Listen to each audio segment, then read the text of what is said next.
सिद्धेभ्यः।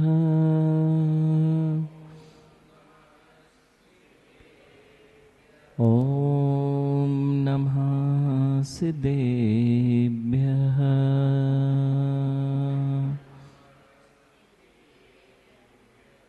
जीवमजीवं दवं जिणवरवसेण जेणणे दिट्टं देविन्दविन्दवन्दम् अवन्दे तं सर्वदा शिरसा।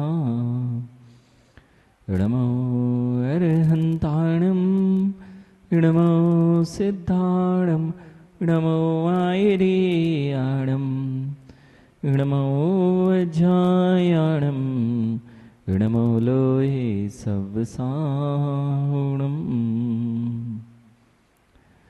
बोलिए अनंतानंत सिद्ध परमेष्टि भगवान की। देवादिदेव 1008 आदिति थंकर प्रभु आदिनाथ भगवान की। देवादिदेव 1008 वासपूज्य भगवान की। परम पूज्य आचार्य भगवान कुंद कुंद देव की। परम पूज्य आचार्य भगवान सिद्धांत चक्रवर्ती नेमिचंद्र महामुनिराज की। परम पूज्य आचार्य भगवान ब्रह्मदेव सूर्य महामुनिराज की। परम पूज्य आचार्य भगवंत गणाचार्य श्री 108 विराग सागर जी महामुनिराज की। परम पूज्य आचार्य भगवान अध्यात्म योगी चर्या श्रवणमणि 108 विशुद्ध सागर जी महामुनिराज की।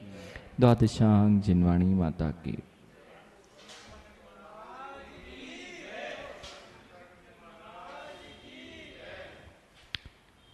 विगत अनेक दिनों से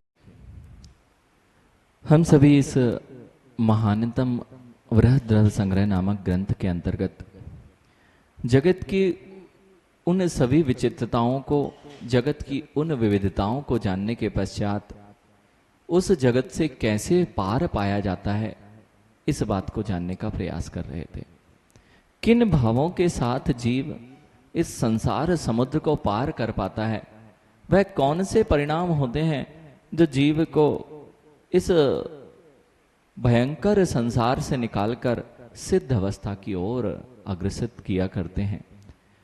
मैं अपने जीवन में किन परिणामों की ओर हूं और किन परिणामों की मुझे आवश्यकता है, यह बात हम अनेक बार पढ़ते तो आए हैं लेकिन अपने जीवन में नहीं उतार पाए हैं।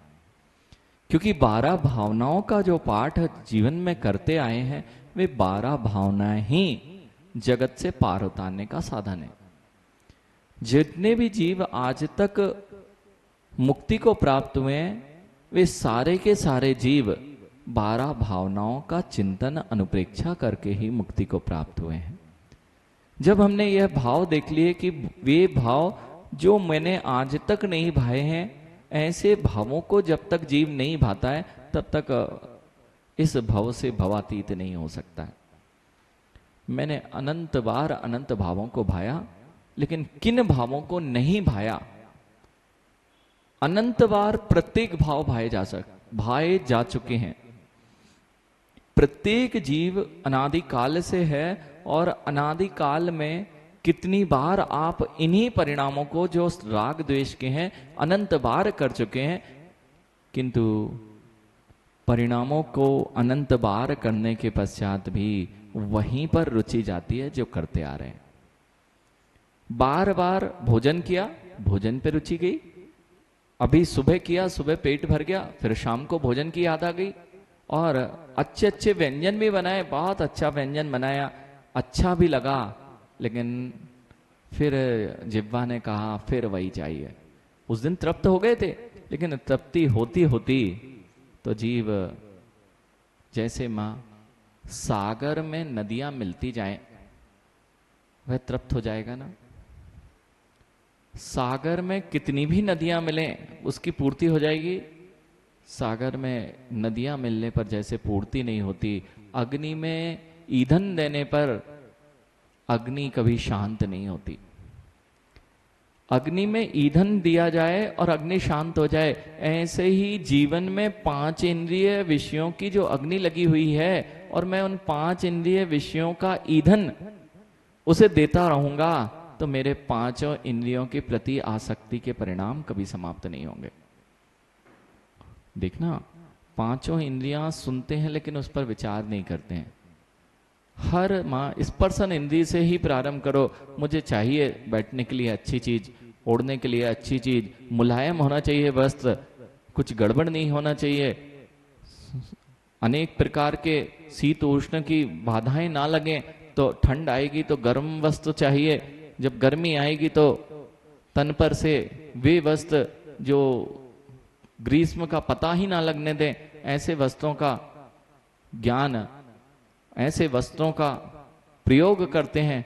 यानी ये सब क्यों करते हैं? स्पर्शन इंद्रिय की सुख अभिलाषा, और वह जब तक रहेगी। गौरव, बहुत ज्यादा शीत लगती थी जब गृहस्थ जीवन में थे, बहुत ज्यादा अधिक शीत लगती थी, और रसना इंद्रिय भी या कहें कि क्षुधा भी बहुत तीव्र लगती थी। जरा सा 5 मिनट अगर कोई लेट हो जाए भोजन में तो आंखों से आंसू आते थे। यानी ऐसे ही जो सबसे भारी रजाई होती थी वो घर में हमारी होती थी। क्यों? ठंड के समय वह, और जब ब्रह्मचर्य व्रत लिया और घर में कि अब तो आगे बढ़ना है इस मार्ग में, तो घर पे जब कुछ दिनों के लिए गए और ठंड का समय था, अब नीचे गद्दा नहीं था, सोचा कि गद्दा लगाया। घर वालों ने कहा जब अपन को चटाई पर सोना है तो ठंड के समय में केवल चटाई नीचे लगा ली। पलंग पर थे, चटाई नीचे लगाई और ऊपर से जो चादर वगैरह लेते थे वो ले ली। यानी वहां एक जरा सी रजाई खुल जाए। ठंड के समय में यदि एक जरा सा स्थान खुल जाए, खुला रह जाए, क्या स्थिति होती है? ऐसे ही यानी नीचे से जो आपको बैठे रहते हो ना, बड़ा आनंद आता है। गद्दों पे बैठे हैं, गर्मी लग रही है, गर्म स्थान है, नहीं तो अब तो सब घरों में एसी की व्यवस्था है, पता ही नहीं ठंड गर्मी क्या होती है, और उसकी पूर्ति कहते हैं बढ़िया अच्छे से होती है। कहते हैं हम तो बड़े सुख में। यानी सुख में नहीं हो, तुम्हारी अग्नि कितनी भभक रही है, प्रति समय एसी चाहिए है, उसमें कितने जीव जल रहे हैं ये तुम्हें ज्ञात नहीं है। माँ, एसी जो चालू किया ना एक बटन, ठंडक तो अंदर होती है, लेकिन उन जीवों का क्या होता है जो बाहर एसी के पंखे के सामने आ जाते हैं? उसमें कभी देखा जाके उस पंखे को? उस पंखे को जिस दिन उसके सामने ही से निकल जाओ ना, तो अपनी हालत खराब हो जाती है। वहां उन जीवों का क्या होता होगा जो उस, आपको तो ठंड लग रही थी लेकिन जीवों का। ऐसे ही मेरी ठंड कम नहीं हो रही, ये जितनी सुविधाएं बढ़ रही हैं उससे मैं जीत नहीं रहा हूं सुविधाओं को। इसलिए यहां पर ऋषभ क्या कहा जा रहा है? जब तक सुविधाओं में जीते रहोगे और कहोगे ध्यानी हैं हम, एसी लगा के ध्यान हो रहा है, गद्दे पे बैठे ध्यान हो रहा है, यानी अभी तो पंच इंद्रिय विषयों का भोग हो रहा है, ध्यान कहां हो रहा है? स्पर्शन इंद्रिय का भोग चल रहा है। अच्छा गद्देदार स्थान होना चाहिए, एसी होना चाहिए, और मधुर ध्वनियों के बीच में प्रवचन होता है अब तो। यानी जगत में लोगों ने ध्वनि से ही प्रभावित होना सीख लिया। तुम वहां पर तबला रखा हुआ है और प्रवचन चल रहा है, यानी कर्ण इंद्रिय का भोग चल रहा है कि प्रवचन चल रहा है? स्पर्शन इंद्रिय का भोग चल रहा है कि प्रवचन चल रहा है? और प्रवचन के मध्य में ऐसे लोग मिल जाएंगे कि बीच में पानी का भी भोग करते मिल जाएंगे। प्रवचन चल रहा है, पंच इंद्रिय के विषयों को जीतने के लिए प्रवचन हो रहा था, और रसना इंद्रिय की पूर्ति तो तुरंत हो रही थी। इसलिए जब तक ये चलता रहेगा तब तक मुक्ति का मार्ग तो नहीं खुल सकता। इसलिए चाहे स्पर्शन इंद्रियों, नहीं तो लोगों ने तो ऐसे भी लोग हैं ज्ञानी, वहां पे सज धज के आते हैं, इत्र गुलेल लगे होते हैं, इत्र गुलेल होगा, पुष्प होंगे, वहां रसना इंद्री के साथ साथ, रसना इंद्री तो ठीक है, घ्राण इंद्री भी, और अच्छा मंच होना चाहिए ऋषभ, तब हम प्रवचन करने जाएंगे। यानी प्रवचन क्या करने देने जा रहे थे कि अपनी स्पर्शन रसना घ्राण चक्षु कर्ण इंद्री पर विजय प्राप्त करो। लेकिन आदित्य मंच अच्छा नहीं बना, जब तक मंच अच्छा नहीं बनेगा हम प्रवचन नहीं देंगे। यानी ऐसा अगर जीव के अंतरंग में चल रहा है तो अभी जिस 5 इंद्रियों को जीतने की बात चल रही है, वहां तुम्हारी चक्षु इंद्री का विषय बन रहा है कि मुझे अच्छी स्थान चाहिए, अच्छे प्रवचन में स्थान होना चाहिए, नहीं तो यानी इन सब से प्रवचन नहीं होता। इनसे रहित जो होता है, जो इसके होने पर नहीं होने पर जिसका मन परिवर्तित नहीं होता है, उसी का नाम सत्य में प्रवचन होता है। इसलिए ना ये दिगंबर मुनियों के साथ यही है, मां तुमने जिस पाटे पर बिठाला कोई बात नहीं, मन ही नहीं जाता ज्ञानी कि यहां ऐसा होना चाहिए। वे ही मुनिराज अपने 5 इंद्रियों पर विजय प्राप्त कर पाते हैं। अच्छी चीज नहीं लगाई, अच्छा लगाना चाहिए, अच्छा दिखना चाहिए, यानी ये सब आप जो कर रहे हो जीवन में अच्छा दिखने के लिए और दिखाने के लिए ही तो कर रहे हो। दिगंबर मुनि को क्या अच्छा दिखाना है और क्या अच्छा लगना है। अब यहां पर क्योंकि ये बात चल रही है मां, ये परिचय जय क्यों किए जाते हैं, शीत उष्ण परिचय जय क्यों किए जाते हैं? अच्छे से महाराज जी लोग भी बैठे ना, क्यों गर्मी में अपने आप को तपा रहे हैं? गर्मी इतनी पड़ रही है, थोड़ा एक पंखे पे बटन पे हाथ ही तो मारना है। यानी हाथ मारना लगता सामान्य, हाथ मारना, लेकिन ना तो वहां इंद्रिय संयम बचता है और ना प्राणी संयम। ऋषभ साधना कर रहे थे संयम के लिए। साधना संयम जिसके पास नहीं होगा वह जीव कभी भी साधक नहीं कहला सकता, और साधना ही नहीं तो साधक किस बात का? संयम ही नहीं तो वह आपसे भिन्न कैसा? प्रवचन देने से मात्र काम नहीं चलता। संयम भाव, संयम किस प्रकार का होता है? तो 12 प्रकार का संयम कहा गया है। 12 प्रकार का संयम है मां, 6 प्रकार का प्राणी संयम और 6 प्रकार का इंद्रिय संयम। सटकाय के जो जीव हैं उनकी रक्षा के परिणाम यदि हैं तो संयमित, और 5 इंद्रिय और मन हैं अगर उनसे विरक्त परिणाम हैं तो आप संयमी। आप देख लें 6 प्राणी संयम और 6 इंद्रिय और मन को मिलाकर 6 इंद्रिय संयम, ये है तो संयमी हो, और नहीं तो ज्ञानी एक पंखा चलाया, ना तो प्राणी संयम बचा और ना इंद्रिय संयम बचा। क्यों? रिस्पर्शन इंद्रिय का भोग चल रहा है, गया संयम। प्राणी उसमें त्रस जीव भी जा रहे हैं, साथ ही साथ वायु का एक जीवों की हिंसा हो रही है, गया संयम। इंद्रिय संयम भी गया, प्राणी संयम भी गया। लग रहा था कि हम साधना कर रहे हैं, साधना यही थी कि 5 इंद्रियों पर विजय कैसे प्राप्त की जाती है। इसलिए सील सागर जी महाराज जी, दिगंबर योगियों की यह चर्या होती है, वह जगत में अलौकिक क्यों कही गई है? लगता है ये अपने आप को क्यों तपा रहे हैं? यानी अगर नहीं तपाए ना, तो अभी एक दिन प्रश्न किया था किसी ने कि इतनी कठिन चर्या नहीं होनी चाहिए भैया, अब वर्तमान के हिसाब से थोड़ा परिवर्तन होना चाहिए। यानी परिवर्तन उसमें हुआ जा सकता है जहां पर कहीं जाना ना हो।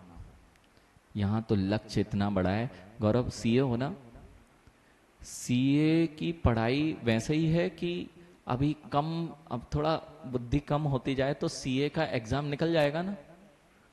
अब थोड़ा दिन हमारे खेलने कूदने के हैं, तुम खेलते कूदते रहो और सीए की पढ़ाई भी करते रहो तो काम बन जाएगा ना। जब सीए की पढ़ाई करते करते सारी चीजें खोदना पड़ती हैं, छोड़ना पड़ती हैं, तब जाके कहीं अच्छे से आप परीक्षा में पास होते हो, और ये कहो कि नहीं हम तो खेलेंगे कूदेंगे भी और सीए भी निकालेंगे, तो फिल्म भी देखेंगे रोज, अच्छा अच्छा भोजन करने बाहर भी घूमने जाएंगे, गाने भी सुनेंगे रोज, और तैयारी भी करेंगे, और भोजन अच्छा करके आएंगे और खूब तान के सोएंगे रजाई गद्दों में। निकल गया सीए। अब जब सीए नहीं निकल सकता तो सिद्ध बनने के लिए क्या मुनिराज इन कार्यों में प्रवृत्ति करेंगे? तो फिर कहां से? इसलिए शिथिलता को कोई स्थान नहीं दिया गया। आज भी शिथिलता को कोई स्थान नहीं दिया गया, क्योंकि सिद्ध पद की सिद्धि शिथिलता के साथ नहीं हो सकती।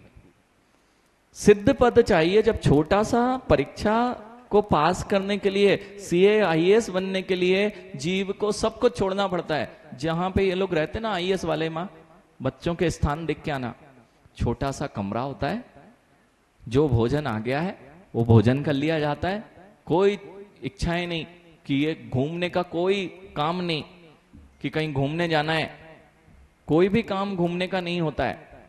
घूमना नहीं है, गाने नहीं सुनना, टीवी नहीं देखना, मोबाइल नहीं चलाना, यहां तक कि किसी प्रकार के कोई शौक नहीं करते, तब जाके कहीं छोटा मोटा।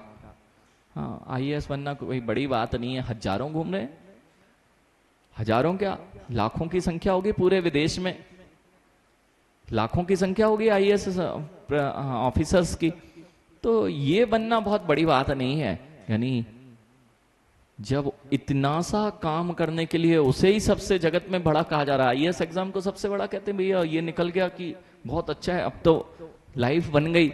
यानी लाइफ बन तो गई, लेकिन लाइफ उतनी सी लाइफ बनाने के लिए माँ कितना कुछ समर्पण, और कितना, सबसे पहली बात थी समर्पण की।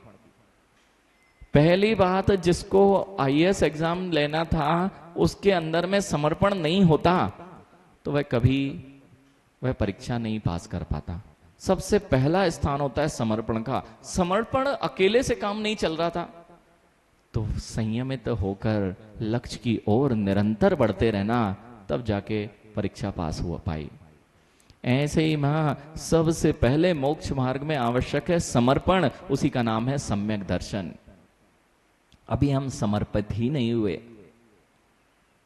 कदम तो बाद में बढ़ेंगे, अभी तो समर्पण ही नहीं आया कि मुझे इस मार्ग पे बढ़ना है। श्रद्धान विश्वास जिसे आप कह रहे हैं, सम्यक दर्शन जिसे कह रहे हैं, श्रद्धान विश्वास समर्पण यही नहीं आया तो वह लक्ष्य कब मिलेगा। सबसे पहला आवश्यक किसी भी कार्य को करने में, जय कुमार जी, किसी भी कार्य को करने के लिए जीवन में जिसके समर्पण नहीं होगा वह कभी लक्ष्य की प्राप्ति नहीं कर सकता। जितने युवा हैं ये समर्पित नहीं होते आज, और समर्पित नहीं होते तो जीवन में लक्ष्य नहीं मिलते। अगर समर्पण करना सीख लें, जो काम करना है, जैसे इनकी भाषा में कहें तो डेडिकेशन, और फिर विश्वास भी नहीं है, आत्मविश्वास भी नहीं है। आत्मविश्वास की कमी होती जाए और समर्पण की कमी होती जाए, जीवन में लक्ष्य नहीं मिल सकते। तो आत्मविश्वास भी जरूरी और समर्पण, और दोनों का संबंध मां सम्यक दर्शन से है। एक निश्चय सम्यक की ओर व्याख्या कर रहा है ज्ञानी, और एक कह रहा है बाहर व्यवहार सम्यक दर्शन। मां व्यवहार सम्यक दर्शन ये कहता है कि देव शास्त्र गुरु के प्रति हमारी श्रद्धा समर्पित है, हम उनके प्रति अपना पूर्ण समर्पण रखते हैं, वे जो कह रहे हैं वे सही हैं। यानी परीक्षा पास करने के लिए एग्जाम में लिखने के पूर्व में कई शिक्षकों के पास जाते हो और ढूंढ के जाते हो कि ये सही पढ़ाएगा, इसके प्रति समर्पण करते हो, ये जो ये पढ़ाया है वह सही है, और अगर ये नहीं है श्रद्धान तो फिर एग्जाम में सही लिखोगे ही नहीं। ऐसे ही मैं देवशास्त्र गुरु के चरणों में जब समर्पण करता है जीव, जो ये बताएंगे वह सत्य है, तब मेरा आगे का मार्ग प्रशस्त होगा। ये तो हो गया बाहरी समर्पण जो देवशास्त्र गुरु के प्रति, लेकिन अंतरंग में होता है आत्मविश्वास। अंतरंग में होता है आत्मविश्वास होना चाहिए कि मैं ये पास कर लूंगा। सबको अपनी सीमाएं पता है ऋषभ, सबको अपनी सीमाएं पता हैं। गौरव, जब सीए का एग्जाम दे रहे थे तो अपनी सीमा पता थी कि नहीं कि मैं निकाल लूंगा, और इससे ऊपर की कोई चीज होती तो पता था देखो अपने बस की बात नहीं है, इतने तक हम काम कर सकते हैं। आईएएस हर कोई नहीं बनता, इंजीनियर हर कोई नहीं बनता, डॉक्टर हर कोई नहीं बनता, सबको मस्तिष्क में अपनी सीमाएं पता है। सीए हर कोई नहीं बन रहा, उसको पता है मेरी सीमा है, लेकिन उस सीमा के परे कौन जा पाए। इसलिए हर कोई मां भगवान बनने की सीमा के परे है। सुनने में नहीं आता, पूरा जगत तो भगवान बनना भी है ऐसा सुन ही नहीं पा रहा है। देख लो आप जगत के लोग, जिन दर्शन में आए हो तो ऐसी चर्चा चलती कि भगवान बनने का भी लक्ष्य बनाओ, नहीं तो ज्ञानी भगवान थोड़ी ना बनना, हम तो भक्त में ही खुश हैं। ऐसे ही हमारी तो छोटी सी कुटिया है, उस झोपड़िया में हम आनंदित हैं, यानी ऐसे लोग भी हैं कि नहीं जगत में? ऐसे ही माँ हम भी वैसे ही तो नहीं हैं कि सब कुछ मिलने के बाद हम तुम्हारा अच्छे अपने घर में हैं, अच्छे पांच इंद्रियों को भोग रहे हैं, काम चल रहा है। इनके पास में विश्वास नहीं है, आत्मविश्वास नहीं है, आत्मविश्वास की कमी है, इसलिए ये लोग आगे बढ़ते नहीं हैं। गौरव, आत्मविश्वास जिसके अंदर होगा कि मैं निकाल सकता हूं, तो वह काम करेगा। बस मां, आत्मविश्वास क्या कह रहा है? स्वयं पर विश्वास। आत्म मतलब स्वयं पर विश्वास। मैंने कहा जहां आत्मविश्वास है वह निश्चय सम्यक दर्शन की ओर आपको ले जा रहा है। अंतरंग का सम्यक दर्शन अर्थात मुझे मेरे ऊपर विश्वास है। अभी तक मुझे मेरे ऊपर ही विश्वास नहीं है, यानी मैं अपने आप को जानते नहीं, विश्वास क्या करूं? मैं जीव द्रव्य हूं, ऐसा विश्वास कितनों को है? कहां से आत्मविश्वास हो? मैं अपने आप को जीव ही नहीं मानता हूं। और सम्यक दर्शन ये कह रहा है कि अपने ऊपर विश्वास कीजिए, अपने ऊपर श्रद्धा, मतलब अपनी निज ध्रुव परमात्मा रूप आत्मा पर विश्वास करना, उसी का नाम तो निश्चय से सम्यक दर्शन है। बेटा, दो चीजें नहीं होंगी जीवन में, समर्पण और आत्मविश्वास, तो लक्ष्य मिलेगा क्या? और दोनों चीजें सम्यक दर्शन से जुड़ी हुई हैं। या ये कहें सम्यक दर्शन बोल दिया अर्थात ये अपने आप आ गई। इसलिए ज्ञानी ये मुनिराज क्यों मात्र इतना ही नहीं कि समर्पण और आत्मविश्वास, इनके अंदर आत्मविश्वास भी है, समर्पण भी है, इतने से काम नहीं चलता। आवश्यकता होती है उस जो समर्पण के साथ ज्ञान हुआ है उसके अनुसार अपने कदम बढ़ाए जाएं। उसका नाम है संयम, उसका नाम है संयम। और ज्ञान पूर्वक संयम अगर पाला जाएगा तब तो काम बनेगा। नहीं तो 10 कदम इस दिशा में चले, फिर सोचा नहीं नहीं ये श्रेष्ठ नहीं है, 10 कदम इस दिशा में चलते हैं। जीवन के चौराहे पर हम खड़े हैं, जीवन के चौराहे पर खड़े हैं, हमेशा 10-50 कदम ये वाला भी सही मार्ग है, इस पे चल के आ जाते हैं। अरे नहीं नहीं नहीं, ये ठीक नहीं है। फिर पीछे 10 कदम बढ़ाए, फिर देखा अरे ये वाले लोग अच्छे दिख रहे हैं, 10 कदम उस दिशा में चल दिए। इसलिए तो आज तक कभी चौराहे के बाहर नहीं निकल पाए, चौराहे के कभी बाहर नहीं आ पाए। अब क्या करना चाहिए? सबसे पहले अपना समर्पित जीवन कर दें। जिन्होंने उस लक्ष्य को पाया है, जो इस भगवत्ता को पाया है, उन्होंने भी संयम के मार्ग पर को अपनाया था। और जो संयम के मार्ग पे ही आपके जैसे हों, वे संयमित नहीं हैं, आप उनका अनुसरण करेंगे तो कभी अपने जीवन में लक्ष्य को क्या प्राप्त करेंगे? अरे जैसे ज्ञानी वे बच्चे खेल रहे हैं, और बच्चे खेल रहे हैं, वे सारे खेल रहे हैं, और जिसको पढ़ाई करना है वो बच्चों का अनुसरण करने लग जाए, खेलने वालों का। ऐसे ही मां, जगत में जो राग द्वेष चल रहा है उनका अनुसरण कर रहे हो, वहां जो भी आप प्रवृत्ति करते हो अगर वहां कर रहे हो तो अभी आपको लक्ष्य मिलने वाला नहीं है। इसलिए समर्पण, संयम, ज्ञान, ये सब कुछ आवश्यक होता है। और ये दिगंबर मुनिराजों के साथ में, अब समर्पण, मैंने कहा आपको एग्जाम निकालना हो तो सब कुछ छोड़ना पड़ता है। पांचों इंद्रियों के विषयों को छोड़कर जब बच्चे तैयारी करते हैं वहां, तब जाके छोटे मोटे परीक्षाओं में उत्तीर्ण हो पाते हैं। फिर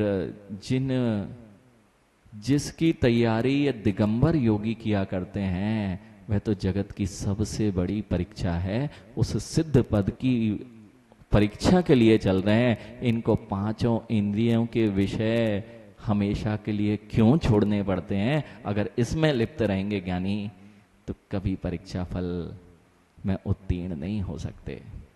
बात समझ में आ रही है? क्यों ये मुनिराज कठिन चर्या करते हैं? क्यों मुनिराज ये पांचों इंद्रियां सब तो इनके घरों में उपलब्ध था।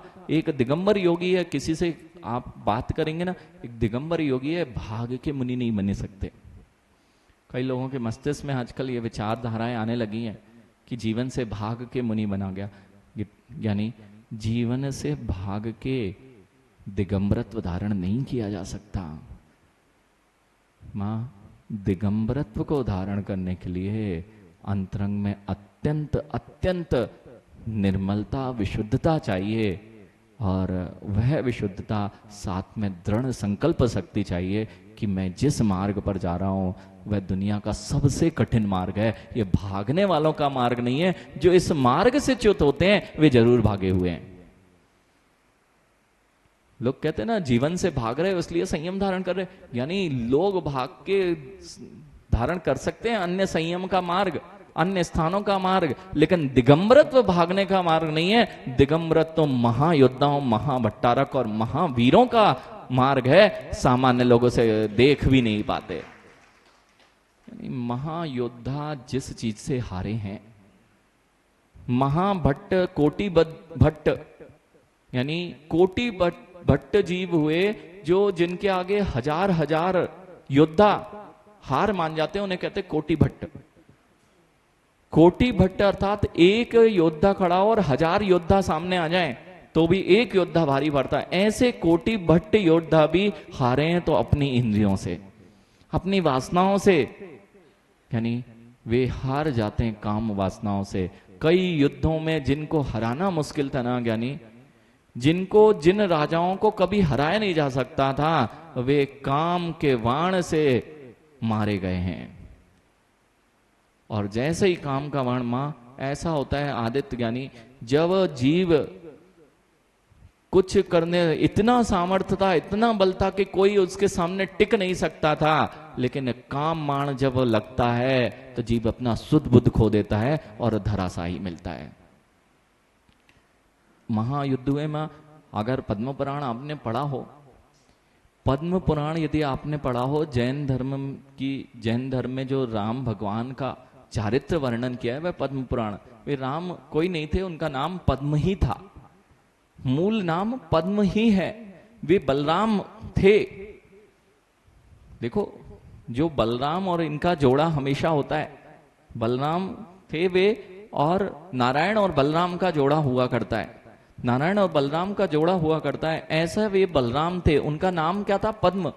उस पद्म पुराण में जब आप पढ़ेंगे कि जब वे निकल गए वनवास के लिए जा रहे थे और जैसे ही अपने आसपास के जो पड़ोसी देश थे उनको पता लगा कि राम वनवास को चले गए हैं और भरत टूट गया है, भरत उनके वियोग में अपने आप को संभाल नहीं पा रहा है।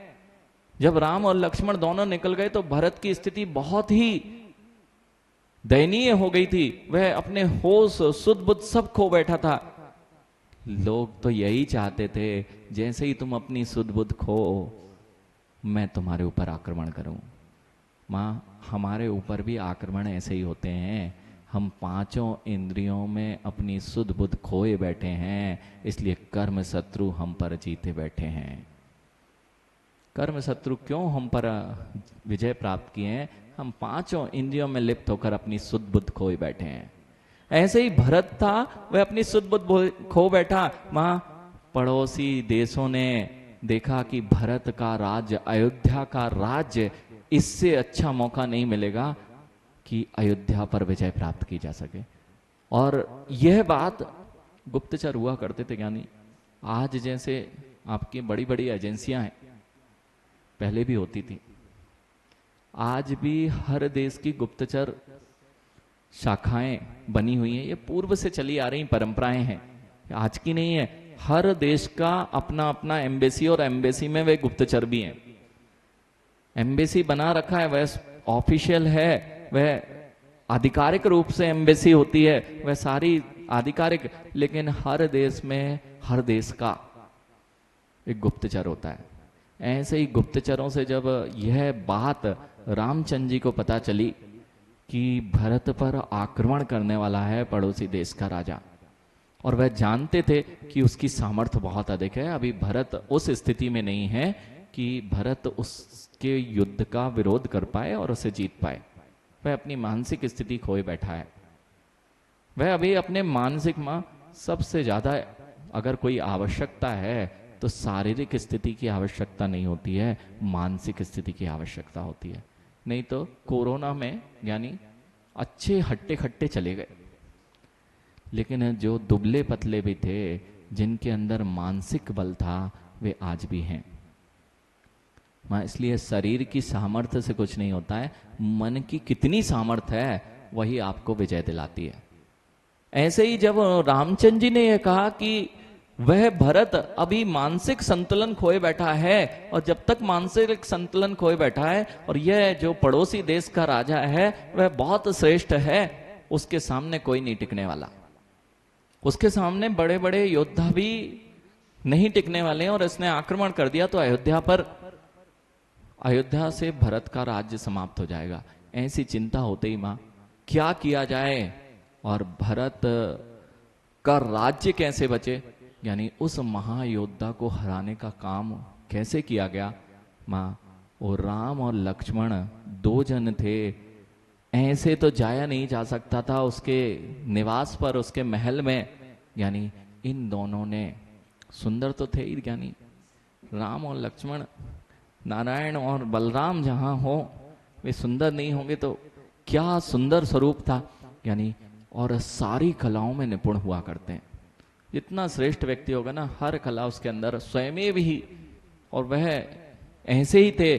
दोनों ने निर्णय किया, देखो नीति, दोनों ने निर्णय किया कि इस राजा को बंदी बनाना पड़ेगा, और नहीं बनाया तो भरत का राज्य चला जाएगा। दोनों पहुंच गए। दोनों जो थे राम और लक्ष्मण, ये दोनों नर्तकी बन के पहुंचे थे। दोनों नर्तकी बन के उस राजा के सम्मुख पहुंच गए। वह सोच रहा था, यानी मेरे से बड़ा सब लोग, जैसे राजे महाराजे कब मात खाते हैं जय कुमार जी, जैसे पराजय कैसे हो जाती है जब राजे महाराजे बिल्कुल निष्फिक्र होकर बैठे रहते हैं और आनंद से बैठे रहते हैं, तो पराजय होना नियत है।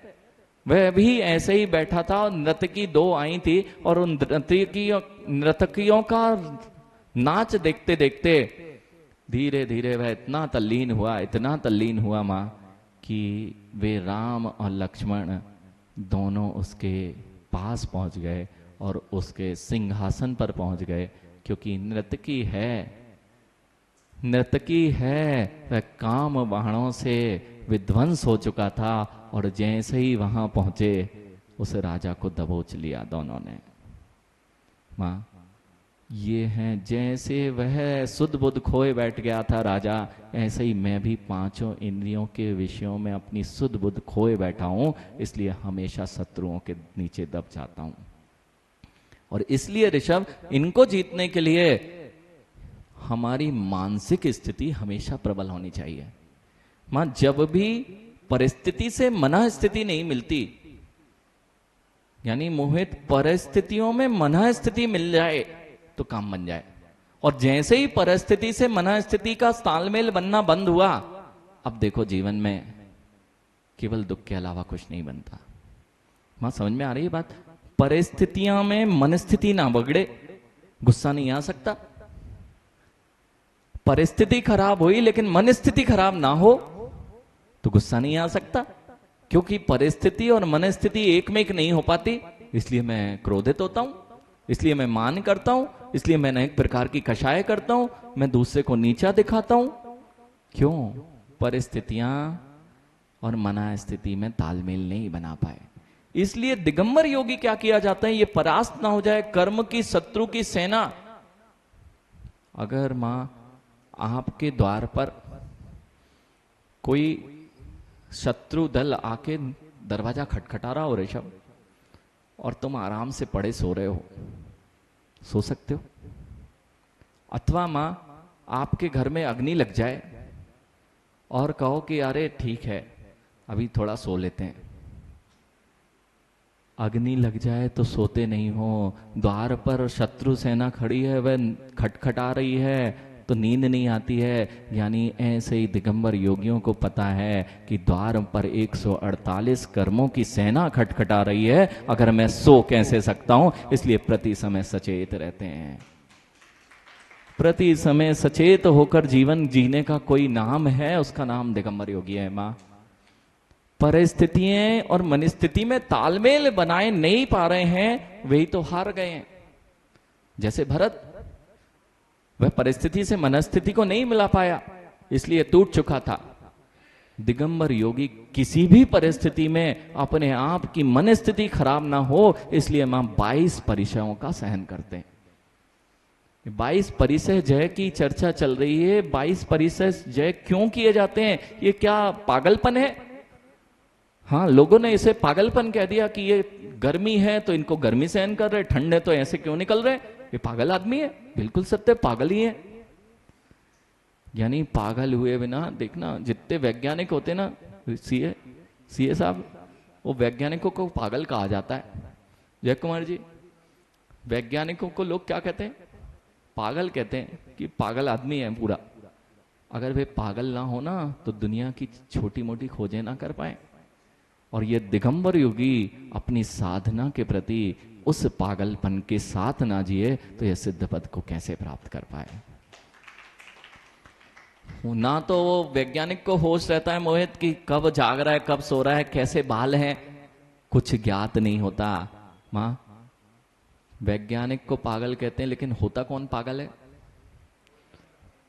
अरे कहीं अगर बुद्धिमानों के बीच कोई बुद्धिमान फंस जाए, समझना, बुद्धिमानों के बीच कोई बुद्धिमान फंस जाए तो क्या होता है? वो बुद्धिमान जो है ना, वास्तविक बुद्धिमान है, उसे क्या निर्धारित कर दिया जाता है? पागल। लेकिन अब आपकी भाषा में कहें, बुद्धिमानों के बीच बुद्धिमान फंस जाए मतलब पागलों के बीच यदि कोई एक अच्छा व्यक्ति पहुंच जाए ना तो कहता अरे क्या पागल है ये आदमी। कौन? जो बुद्धिमान है। ऐसे ही है ना, ये जगत के लोग, ये सब बुद्धिमान हैं, और उनके बीच में जो वास्तविक बुद्धिमान हैं, ऐसे दिगंबर योगियों को देख के कहते हैं देखो कैसे पागल हैं, कहाँ ठंड गर्मी को सहन कर रहे हैं, कहाँ भूख की वेदना को सहन कर रहे हैं, क्यों पागलपंती कर रहे हैं। ऋषभ, ऐसे ही लोग कहेंगे क्या सब कुछ तो घर में बेटा, जौहरी बाजार में घर में रह रहे हो, लोग जयपुर आने में तरस रहे हैं कि जौहरी बाजार में स्थान मिल जाए, नहीं तुम्हारे पास है, अब काय के लिए छोड़ दे हो,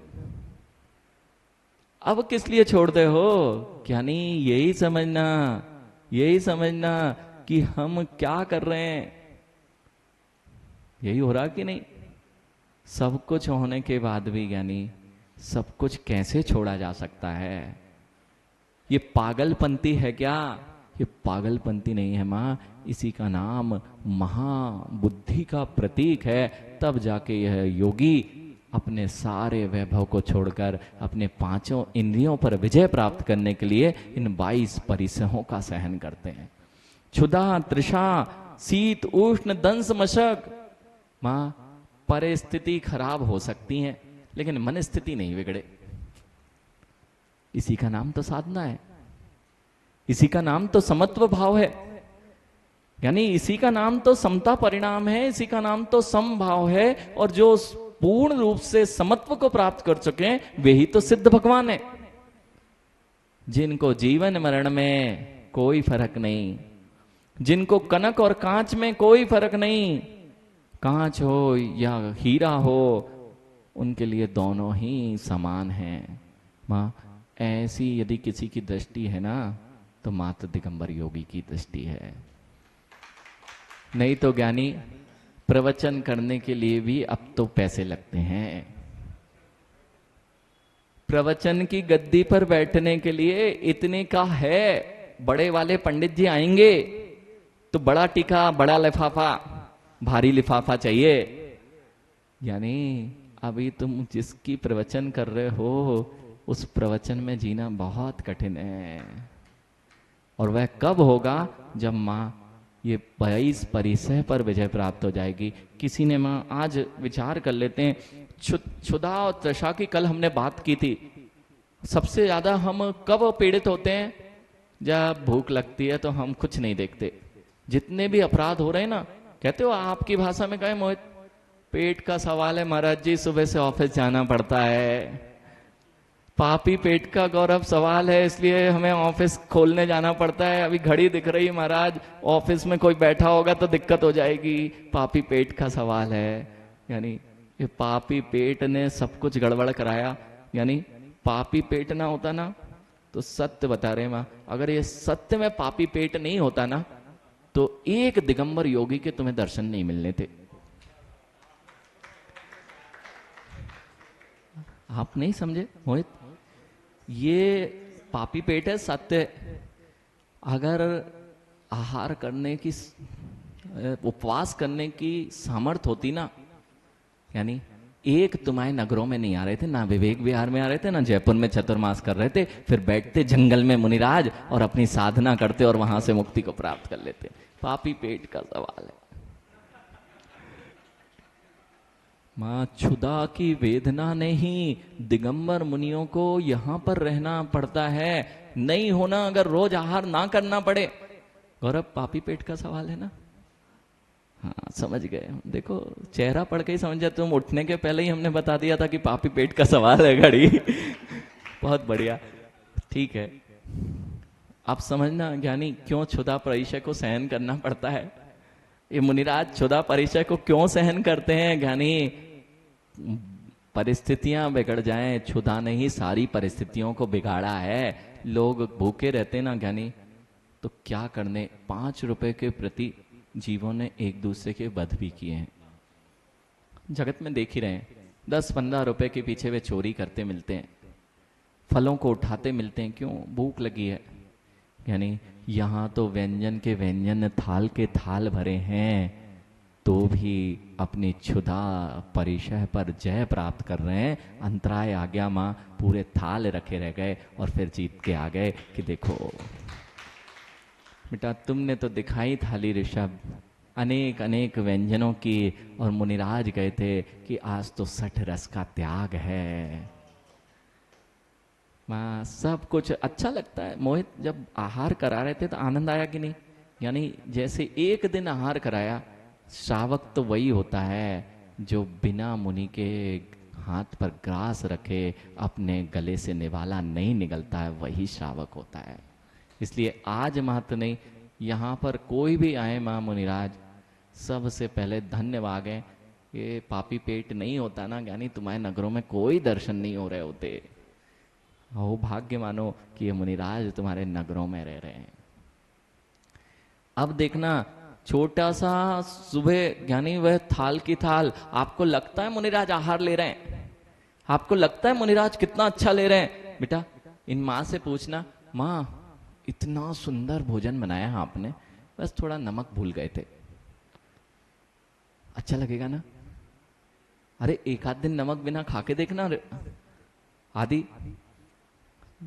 नमक नहीं देना, थाली अच्छी भरी हुई है, सब व्यंजन है, नमक ना हो और व्यंजनों में मीठा ना हो जोशी जी, तो कितना आनंद आता है।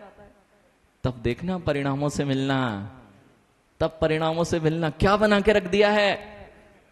इसलिए ज्ञानी हो, कम से कम कुछ नहीं कर पाते तो मौन से खाना सीख लो। दिगंबर मुनियों की क्या साधना है, ये सब कुछ रखा है, फिर भी तुम सब निकाल देते हैं। और आपको लग रहा है अंजलि में महाराज जी बहुत अच्छा ले रहे हैं, लड्डू चलाया ज्ञानी, लड्डू माँ बिना भूरे का लड्डू कितना सुंदर है ना। हाँ, दाल बाटी राजस्थानियों की प्रसिद्ध दाल बाटी चलाई यानी, और दाल बाटी में नमक है नहीं, कितना अच्छा आनंद आएगा। अच्छा महाराज जी आप तो नमक लेते हो, ऋषभ सोच रहा होगा बेटा, अभी बेटा आप तो नमक लेते हो मुनिराज, हम तो चलाते हैं अंजलि में। यानी अभी जब थाली में नमक होता है ना, तो पता होता है कि हर ग्रास पे चला लिया है कि नहीं चलाया है। अब इससे बड़ी समता ये है कि एक ग्रास में डबल नमक आया है और दूसरे में बिल्कुल ही नहीं आया है।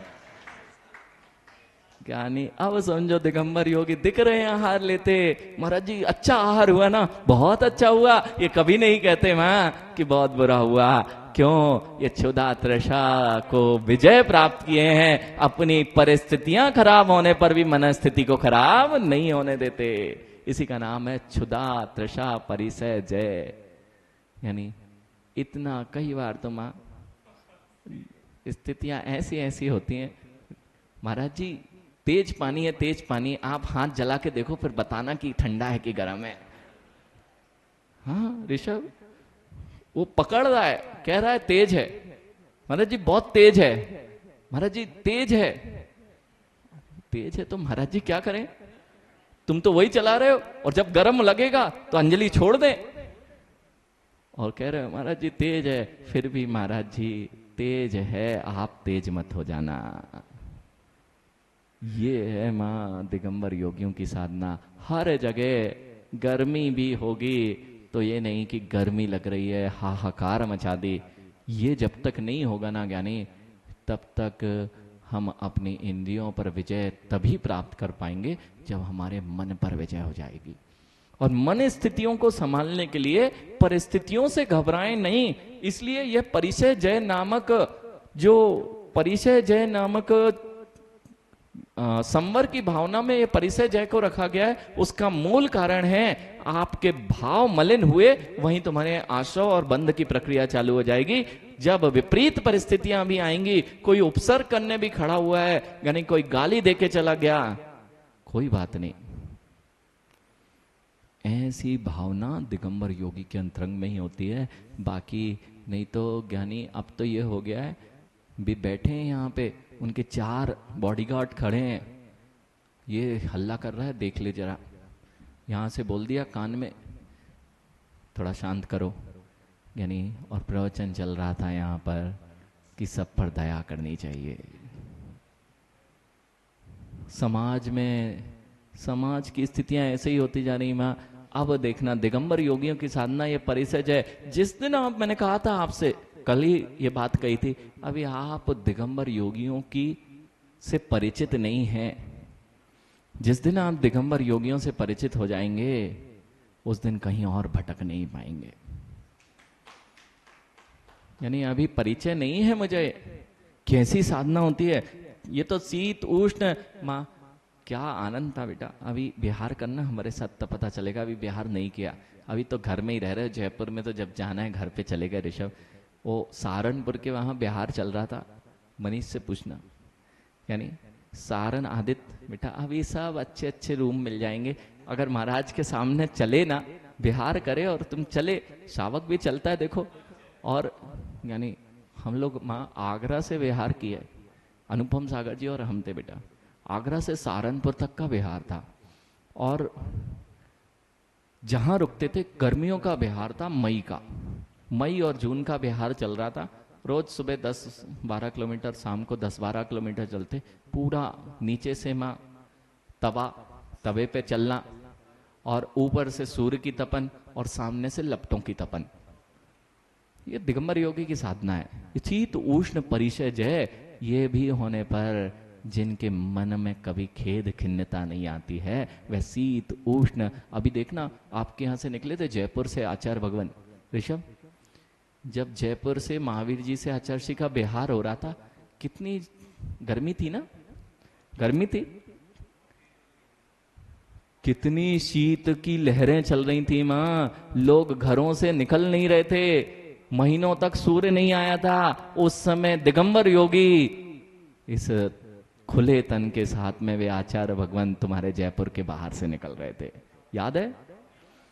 याद है क्या ठंड थी। लोग तो गाड़ियों में बंद होके ठिठुर रहे थे और बाहर देखते थे, ये दिगंबर मुनि कैसे है, पागल है क्या, ऐसी ठंड में इन्हें ठंड नहीं लग रही क्या। यानी अब देखो, तुम तो गाड़ियों में बैठ के भी अपने आप को संभाल नहीं पा रहे, वे रोड पर ऐसी कड़कड़ाती ठंड में यानी चले जा रहे थे। मां नहीं देखा क्या? फिर भी श्रद्धान ना हो पाए। और कभी ऐसे दीनहीन देखे हो मुनिराज, भैया आज बहुत गर्मी है, तुम लोग कुछ थोड़ा ठंडा जल की व्यवस्था नहीं कर सकते क्या, थोड़ा पेयजल की व्यवस्था कर दो। यानी ऐसी दीनहीनता दिगंबर योगियों के चेहरे पे कभी देखने नहीं मिलेगी। क्यों? ये 22 परिचय क्या कह रहे हैं, शीत उष्ण दंश मशक की बात चल रही थी। आगरा से बिहार हुआ, शाम को सुबह से 2 टाइम बिहार होना इतनी गर्मी में, और पूरी एक बार पानी पियो तो 2 घंटे में, 2 घंटे भी नहीं लगते। ऋषभ तैयार रहना बेटा, दीक्षा लेना हो। वैसे तो भाव बनना अगर जल्दी बना लिया तो ठीक है, नहीं तो फिर भावों की दशा बड़ी विचित्र है। माँ यहीं पे अच्छे परिणाम बन रहे, मुझे पता है। अभी जैसे ही प्रवचन खत्म होंगे ना, जाओगे और एसी की बटन ही चालू करोगे।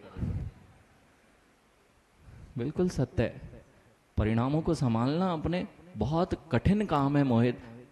अच्छे परिणाम जब बने उनको तुरंत संयम की बागड़ में बांध दोगे, तभी तुम्हारे परिणाम बच सकते हैं। नहीं तो छोटा सा पौधा निकलता है माँ, आदित्य, छोटा सा पौधा अच्छे भावों का निकलता है और बकरी कब आके चढ़ जाती है पता नहीं चलता है।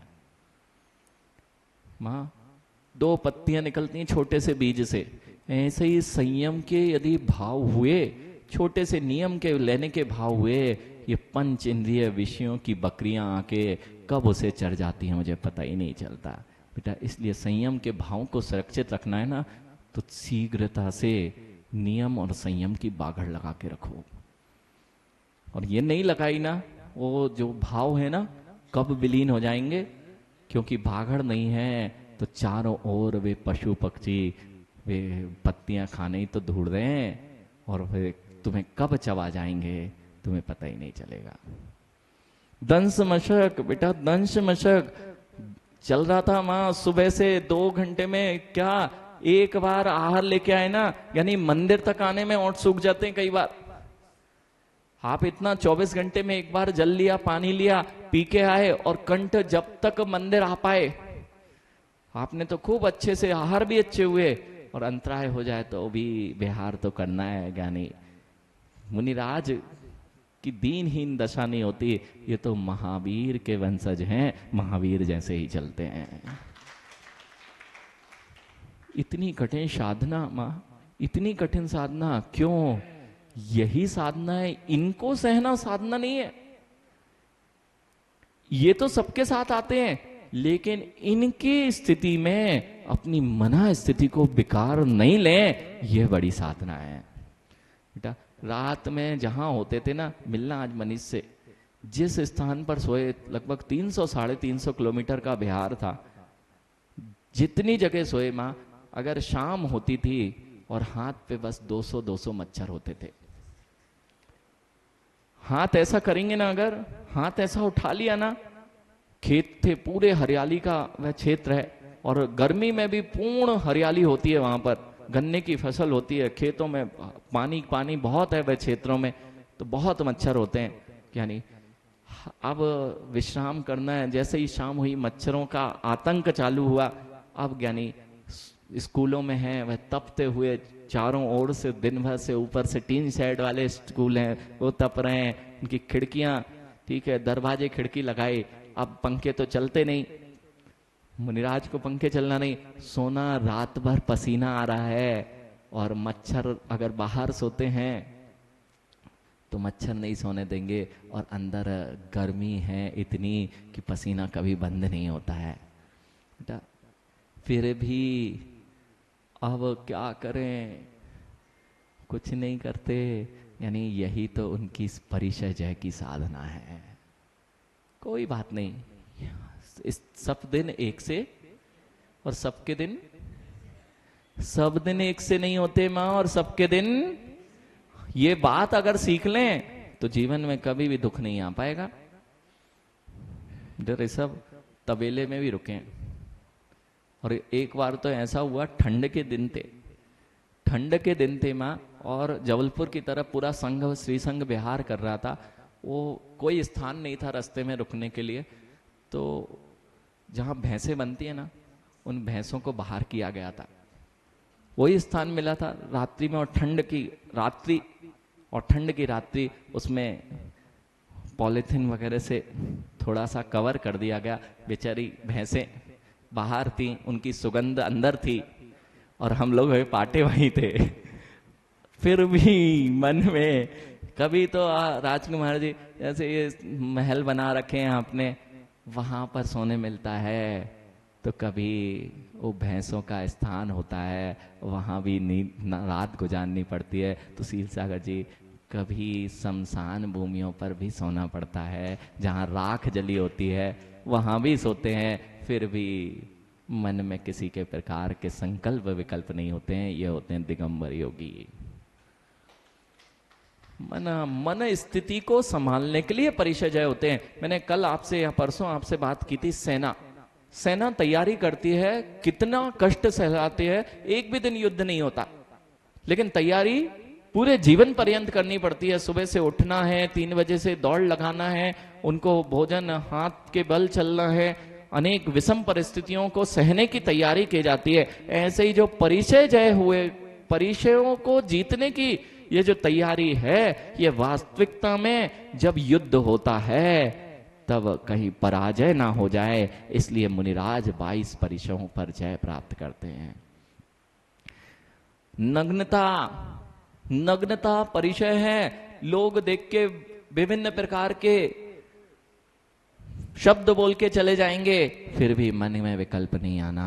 अरति भाव, लोग अप्रीति करते हैं, अरे कहां भाग रहा है, कैसा जा रहा है, किसी ने कोई शब्द बोल दिया, कोई बात नहीं, मन का खराब नहीं होने देना। नहीं तो मां, सबसे ज्यादा मन खराब तो बचने से ही होता है। किसी ने हमसे, हम अच्छे फिर भी हमें बुरा कह रहा है, देखता हूं तुझे, यह भाव नहीं आने देना। स्त्री चर्या, स्त्रियों के हाव भाव, ज्ञानी इतने सुंदर सुंदर मुनिराज, आप वहां ये अभी पेंटिंग बनती है, ऐसे दुबले सुबले से मुनिराज बना दिए जाते हैं, पुरानी पेंटिंग चली आ रही।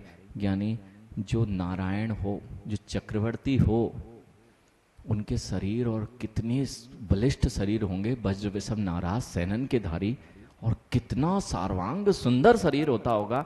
अपने पास तो है ही नहीं ज्ञानी, एक दांत इधर जा रहा तो दूसरा दांत उधर भाग रहा, एक कंधा ऊंचा तो दूसरी नाक तिरछी जा रही, कान छोटा है तो बड़ा है, यानी और वे सम चतुरस्थ सहनन, असम चतुरस्थ संस्थान के धारी। ऐसे जब वे मुनिराज नग्न अवस्था में रहते तो जंगल की कई स्त्रियां उनसे मोहित होने अनेक हाव भाव प्रकट करती, फिर भी अपने संयम के प्रति दृढ़ रहना, यह होती है मुनिराज की स्त्री परिचय जय रूपी साधना। मां, हाव भाव से बड़े बड़े योद्धा अपने घर लौट गए, स्त्री के हाव भाव से बड़े बड़े योद्धा पराजित हो गए। उस पर विजय प्राप्त करने के लिए ये दिगंबर मुनि अखंड ब्रह्मचर्य का पालन करते हुए और नग्न रहते हुए, इनकी नग्नता ही मोहित, कभी अश्रद्धान भी होने लगे ना, तो एक दिन अपने कक्ष में जो नग्न रहता है वह अपने विकारों को नहीं छुपा पाता है। दिगंबर मुनि के मन में किसी के प्रति विकार नहीं आते हैं, इसलिए ही वह पूरे लोगों के बीच में विकार रहित होकर नग्न दिगंबर मुद्रा में रह पाता है। इसलिए ज्ञानी, एक लंगोटी होती ना, सब छुप जाता है, सारी वासनाओं को छुपाया जा सकता है। एक वस्त्र हो, एक कोपीन हो, अंदर क्या सोच रहे हो, कुछ नहीं, और यदि जरा भी गड़बड़ हुए तो दिगंबर रह नहीं सकते। इसलिए दिगंबर मुद्रा ही ये कह रही है कि जिनके मन की पवित्रता है वही दिगंबर मुनि होकर विचरण कर सकता है। एक पल भी गड़बड़ हुआ ना ज्ञानी, दिगंबर नहीं रह सकते, क्यों, विकार दिख जाएगा। इसलिए मां, जैसे बाहर से दिगंबर हैं ऐसे ही अंदर से भी कसायों से दिगंबर हैं। जहां कोई आडंबर नहीं है वही तो दिगंबर हैं। च्युत प्रसाद निष्ठा, अब ये लगता है अच्छे से बैठे महाराज जी, चरिया करने गए, अब वहां पे चरिया धूप पड़ रही है, बेटा कोई पड़गा के ले गया 1 किलोमीटर, तो भी मन को खिन्न नहीं होने देना। उनने कहा 4 मंजिल है महाराज, वहां से पता चला, इतना भी ध्यान नहीं रखते। अपने परिणामों को संभालने का नाम ही साधना है। चर्या परिचय, निष्ठा परिचय, बैठे लग रहा है कड़क, चुभ रहा है, हिलना नहीं, निष्ठा परिचय। सैया, अब महाराज जी पाटा मिला और उसमें वो तखत था और बीच में आ गई खाल, हाँ, तो भी अपने परिणामों खाल में तो चिमटी आ जाए लेकिन परिणामों की चिमटी ना आने पाए। ये है मुनिराजों की चर्या में। लगता है कितने अच्छे से बैठे, हम भी बैठे, आप भी बैठे। महाराज जी, आप जैसे बैठे ना, हमें थोड़ी देर पीछे वाली कुर्सी नहीं मिली थी आज, तो हम कल प्रवचन में नहीं आ पाए। क्यों, पीछे टिकने नहीं मिला था महाराज, कमर दर्द करने लगी ना बेटा। कोई टिक रहे हैं, सुबह से आप 10 बार पानी पी के गद्दों पे लेट के आ गए होंगे कि सुबह 3 बजे से 3:30 से उठे हैं, अब विश्राम करने के लिए जाते हैं, तब रात्रि में जब पाटा मिलता है वह भी कठोर पाटे पे, उसी पर सोते हैं। यह कौन सा सैया परिचय, आक्रोश परिचय। लोगों ने बहुत आक्रोश किया, अब तो कमेटियां आके महाराजों पे आक्रोश दिखाती। बाहर के लोग तो ठीक है, महाराज को समझा के चले जाते हैं, ठीक है भैया समझा लो, हाँ हम कमजोरी समझ, कई लोग समझते महाराज कमजोर हैं। बेटा हम कमजोरी ठीक है। आदित्य कोई कितना ही बोल जाए, महाराज कुछ बोलते क्यों नहीं हो? बोलते बोलते तो यहां तक आ गए, अब आगे नहीं जाना इसलिए नहीं बोलते। मोहित सत्य यही है, बोलते बोलते पंचम काल तक इस दर तक आ गए, अभी भी बोलने के परिणाम रहेंगे और किसी को शांत करने के और किसी को सुधारने के परिणाम रहेंगे, तो आगे और व्यवस्था बन जाएगी। इसलिए मुनिराज इस आक्रोश परिचय को जय करते हैं। वध किसी ने मारने के परिणाम भी कर लिए ज्ञानी, तो भी उसके प्रति कोई भाव नहीं आने देना। मिल लिया करो, कभी पढ़ लिया करो, वो चित्र देख लिया करो। वो बैठे थे यशोधर मुनिराज, जिसने डाला था जिसने निकाला था, दोनों को एक सा आशीर्वाद दिया जा रहा था। वध करने वाले के ऊपर भी परिणामों में ऐसी परिणति नहीं आने देना कि इसने मेरा ऐसा किया मैं देखता हूं। याचना, अरे यानी ये अच्छी चीज लग रही है, तुम्हारे हाथ में बड़ी अच्छी लग रही है, दिखाओ दिखाओ। यानी ये सब मांगने के तरीके हैं बेटा, ये सब मांगने के तरीके हैं। दिगंबर मुनि किसी से याचना के लिए हाथ नहीं फैलाते माँ, यहां तक कि एक समय मात्र ये आहार के समय इनके हाथ नीचे होते हैं, भिक्षावृत्ति करते हैं, फिर भी मांगते नहीं है। पर घर जाए मांगत कछु नाही। माँ पढ़ते हो? भूल गए सब भूल गए ज्ञानी।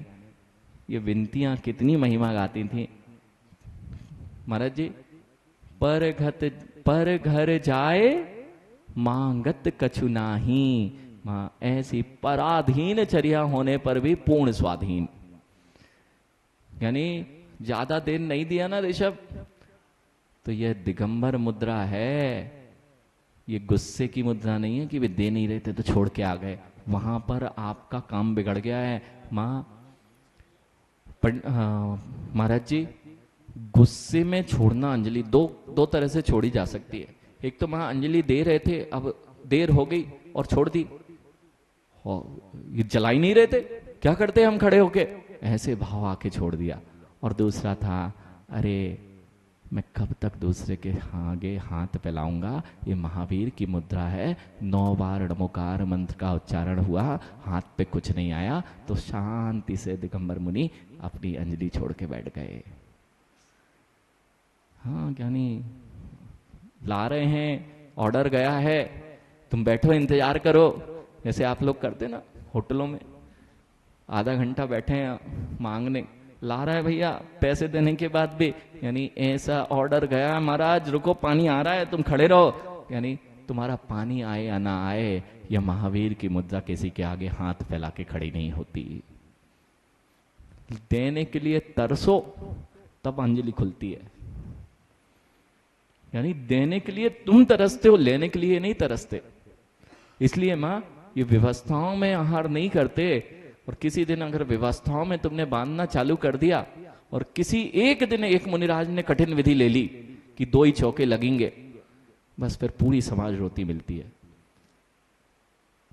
यानी इनको कभी मोहित व्यवस्थाओं में मत मानना कि आज 2 महाराज हैं तो यही मिलेंगे, ये 2 चौके लगा लो, नहीं तो हम सामूहिक भंडारा कर देते माँ और हम सब पहनाने आ जाएंगे। अरे तुम्हारे घर वैसे ही इतने अपवित्र हैं, कम से कम एक मौका मिलता है कि दिगंबर मुनि तुम्हारे घरों पे पैर रख पाए, उसे भी तुम छोड़ते जा रहे हो, तो तुम्हारे घर कब पवित्र बनेंगे। एक ही तो मौका है, नमोकार मंत्र से जय भैया, नमोकार मंत्र से शुद्धि कर लेते हो अपने घर की 2 घंटे बोल के, और जो नमोकार में जिसका पाठ किया जा रहा है वे तुम्हारे घर में अगर चरण रख देंगे तो तुम्हारे घरों की शुद्धि होगी कि नहीं होगी। नमो लोए जिसका पाठ करके शुद्धि हो जाती है, और जो स्वयं जिस पाठ में जिसका उच्चारण किया जा रहा है, वे दिगंबर योगी अगर तुम्हारे घर आ गए तो तुम्हारे घर पवित्र होंगे कि नहीं होंगे। बहुत ज्ञानी, अब समझ में आएगी ये दिगंबर मुनि क्या होता है। समय आपका बहुत अधिक हो गया, मैं क्या करूं, रोज सोच के आता हूं मैं पूरा करूंगा। मैंने कहा था दिगंबर मुनि की चर्चा जब भी प्रारंभ होती है, वध याचना लाभ अलाभ, अलाभ यानी गए थे आहार लेने, अलाप परिचय क्या होता है मां, देखो उपवास कर लेना अलग विधि है, उपवास करके आए वह अलग विधि है, लेकिन आज उपवास की स्थिति नहीं बन रही है तो सोचा कि आज आहार लेके आएंगे फिर साधना करेंगे। आहार भी इसलिए लेने जाते हैं कि इस शरीर को साधना कराना है, तप करना है, प्रमाद से बचाना है, तो यथा योग्य जितना इससे का काम चल जाए उतना ईंधन डाल के आ जाए, उतने से काम चलता रहे। अब गए मुनिराज कि आज नहीं उपवास कर सकते, बहुत थकान है, हो सकता है बिहार चल रहा हो, मां गए। इसलिए श्रावकों की बहुत बड़ी जिम्मेदारी होती है। क्यों इतनी महिमा मुनिराजों के आहार की होती है, या क्यों मुनिराजों को आप हर चर्या में उनका सहयोग करते हैं? क्योंकि मुनिराज की चर्या इतनी कठिन होती है कि हमारा निमित्त पा करके यदि वह चर्या अच्छे से पल जाए तो हमारा भी अहोभाग्य होता है। गए ज्ञानी मुनिराज गए कि आज आहार लेके आएंगे, बेटा गए तो थे आहार लेने, लेकिन रास्ते में कोई मृतक जीव मिल गया, पंचेंद्रिय जीव मरा पड़ा मिल गया। आप तो दौड़ते भागते चले जाते हो, देखते नहीं हो रास्ते में क्या है। यानी एक मृतक जीव मिल गया, वे मृतक जीव को देख के लौट के आ गए, अलाभ हो गया। अब परिणामों में उथल पुथल नहीं होने देना, उसको जय करना। परिस्थिति खराब हुई है लेकिन मन स्थिति बनी रहे, इसलिए यह अलाभ नाम का परिचय जय है। यानी ध्यान रखना, ये भी सीख लो मां। अगर मोहित किसी का आप पड़गान करके ले जा रहे हैं, चौके आदि जो रहते हैं वे अपने घर पर ही होते हैं, रास्ते में कोई भी जीव कभी भी आके, पंचेंद्रिय जीव हैं, चूहे हैं, छिपकली है, गिलहरी है, अनेक जीव अनेक रोडों के नीचे आके मर जाते हैं। कम से कम इतनी दूरी बना के चलो देखते हुए नीचे कि यदि कोई सामने कोई स्थिति ऐसी बन रही हो तो मुनिराज को ना दिख पाए, ऐसा प्रक्रम कर लो। और बोल भी मत देना महाराज वहां पड़ा है, यहां से चलते हैं, यानी तो भी काम बिगड़ जाएगा। और यदि कोई अर्थी सामने आ रही हो, फिर अब अर्थी सामने दिख गई कि पता लग गया कि अर्थी आ रही है, यानी तुम्हारा चौका था उसी तरफ जहां से अर्थी आ रही थी, कुछ नहीं, धीरे से मुनिराज से निवेदन करना, नहीं नहीं महाराज जी इधर से चलते हैं, और गली में घुसा देना, 1 किलोमीटर घुमा लाना और घर पहुंचा देना। जब तक अर्थी का अगर आवाज भी चली गई ना तो मुनिराज अपनी अंजलि छोड़ देंगे। तो 1 किलोमीटर घुमाना हमें मंजूर है, लेकिन मुनिराज की आहार चर्या निर्दोष रूप से हो जाए, इसका हमें ध्यान रखना है। अलाभ ना हो पाए, ठीक है, अलाभ रोग हो गया तो भी हीनता दीनता नहीं मां।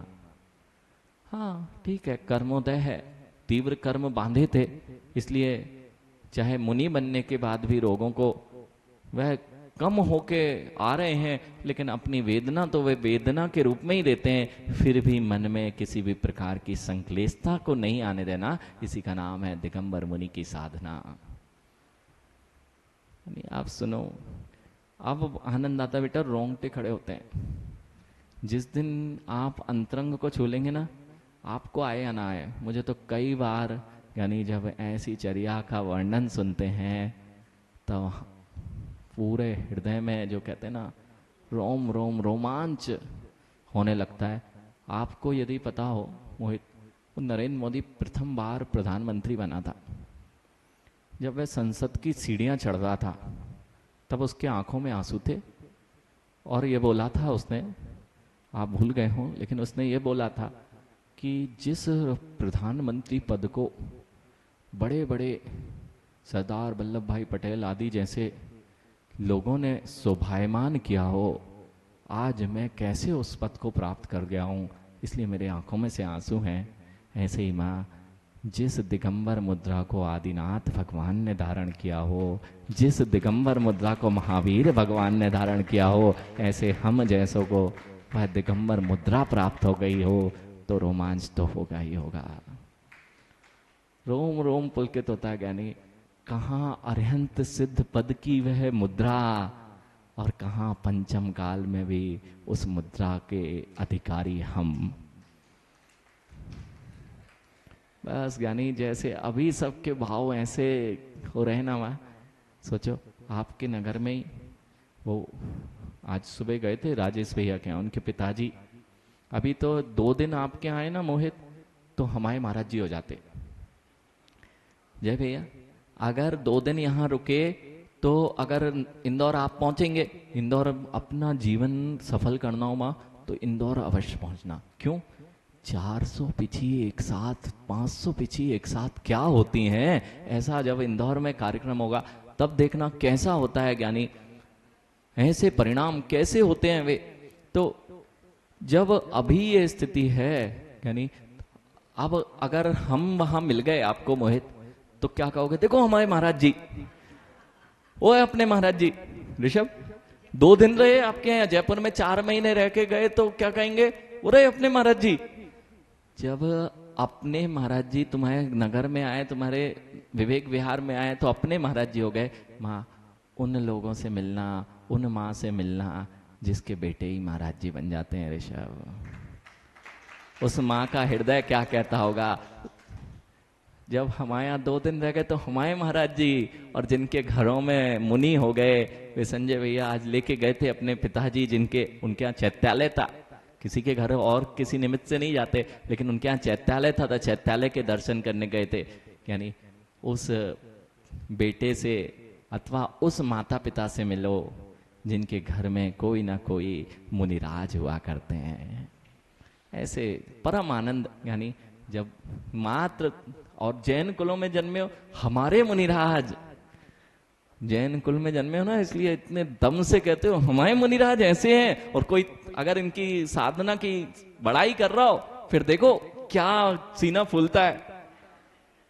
माँ, फिर भी इनके अनुसार ना चल के अपने कुलों की परंपराओं को भूलते हम भटके, वह श्रेष्ठ नहीं है। ठीक है, समय आपका हो गया, लेकिन आनंद इसी में है। यानी मैं जल्दी जल्दी पढ़ के 22 परिचय के नाम लेके बढ़ सकता था, मैं क्या करूं। ऐसे बढ़ना आनंद नहीं आता। जो वाचना चल रही है वो इसलिए तो चल रही है कि परिणामों की विशुद्धि बने, और वही नहीं बन पाई। पढ़ तो आप भी लोगे, उसमें नाम लिखे, कई बार पढ़ लिए होंगे, सबको पता भी होंगे, लेकिन वह आनंद नहीं आएगा। इसलिए कहते हैं गुरु मुख से सुनने पर जो आनंद आता है, वह आनंद अपने आप बैठ के नहीं आ पाता है। इसलिए पुनः पुनः विचार करेंगे। बोलिए महावीर भगवान की।